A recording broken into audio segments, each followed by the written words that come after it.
আসসালামু আলাইকুম। কি ঘটতে যাচ্ছে আমি জানি না, কিন্তু ভারত 11টি দেশ নিয়ে সামরিক মহড়া দিচ্ছে।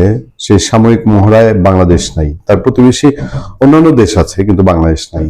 অনেকের মনে প্রশ্ন উঠেছে যে ঘটনাটা কি, ভারত কি বাংলাদেশকে এখনো শত্রু রাষ্ট্র হিসেবে দেখে?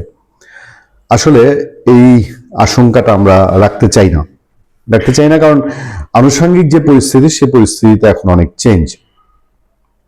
একটা কথা সবাই মানেন এবং নিশ্চিত যে ইউনূস সরকার চেয়েছিল পাকিস্তানের সাথে দহরম মহরম করে এবং পাকিস্তানি এজেন্ডা বাস্তবায়ন করে বাংলাদেশকে পাকিস্তান বানাতে, বাংলাদেশকে পাকিস্তানের সঙ্গে অ্যাটাচড রেখে ভারতের সঙ্গে একটা যুদ্ধ খেলা পরিস্থিতি তৈরি করার মতন সিচুয়েশন হয়েছিল। এবং একটা দেশের সরকার, পুরোদস্তুর একটা সরকার, এ টু জেড সবাই ভারত বিরোধী। কোনো কারণ ছাড়া ভারতকে ইরিটেট করা হয়েছে, ইরিটেটিং এর মধ্যে রেখেছিল ভারতকে উস্কানি দিয়েছে এমন ভাবে যে আসো ভারত, তুমি কোনো একটা বাজে পদক্ষেপ নাও, তখন বিশ্ববাসীকে আমরা বলতে পারবো যে ভারত এই করেছে সেই করেছে। তখন পাকিস্তানের হেল্প নিয়ে পাকিস্তানের লোকজন স্বপ্নেই দেখা শুরু করেছিল যে বাংলাদেশ ফ্রন্ট থেকে তারা ভারতের সাথে আগামীতে যুদ্ধ করবে। এইসবে যে গুড়েবালি পড়েছে তা বোঝা যায়। যদিও বাংলাদেশ বর্ডারে কুমির আর সাপ ছাড়া নিয়ে ভারতীয় ভয়ঙ্কর এক সিদ্ধান্ত নিয়ে সবাই তটস্থ, কিন্তু সব ছাপিয়ে একটা সুন্দর খবর, একটা ভালো খবর, এবং সেই খবরটায় বলা হচ্ছে পুরোদমে ভিসা কার্যক্রমে ফেরার উদ্যোগ ঢাকা দিল্লির।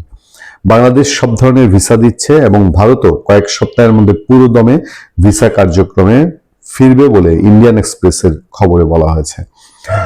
আপনারা জানেন যে বাংলাদেশ থেকে শুধু চিকিৎসাই না, বাংলাদেশের মানুষের ঘুরতে যেতে হলে, যেহেতু বাংলাদেশের টুরিস্ট স্পটগুলা সেভাবে পর্যটন ফ্রেন্ডলি না, টুরিস্ট ফ্রেন্ডলি না, কক্সবাজারকে কোনো সরকারি আন্তর্জাতিক মানের পর্যটন কেন্দ্র হিসেবে গড়ে তোলেনি।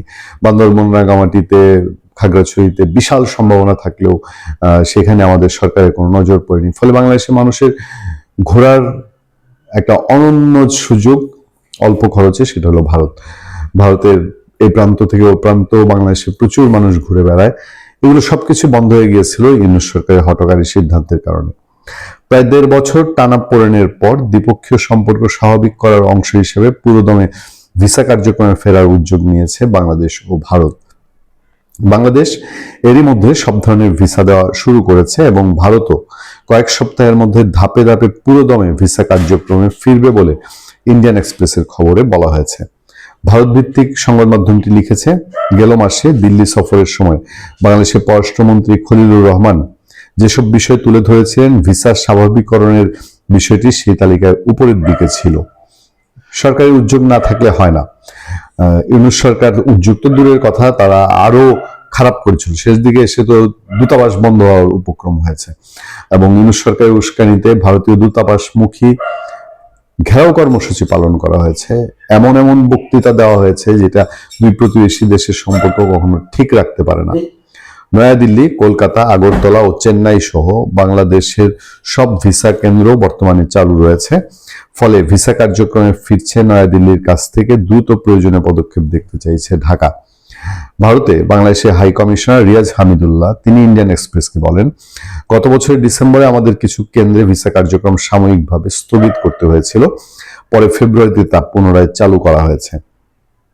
ভারতের ভিসা কার্যক্রমে ফেরার বিষয়ে কূটনীতিকদের বরাতে ইন্ডিয়ান এক্সপ্রেস লিখেছে, বাংলাদেশের নতুন হাই কমিশনার দীনেশ ত্রিবেদী দায়িত্ব গ্রহণের পরই এই সেবা পুরোদমে চালু হতে পারে। ফলে দুই প্রতিবেশী দেশের সম্পর্ক আগের জায়গায় যাবে, গ্রহণযোগ্য মাত্রায় থাকবে। নিশ্চয়ই এই প্রত্যাশা এখন জোরে সোরে করা যায়। ভালো থাকবেন, সুস্থ থাকবেন। আপনার সাথে আমি আতিক রহমান, পূর্ণিয়া।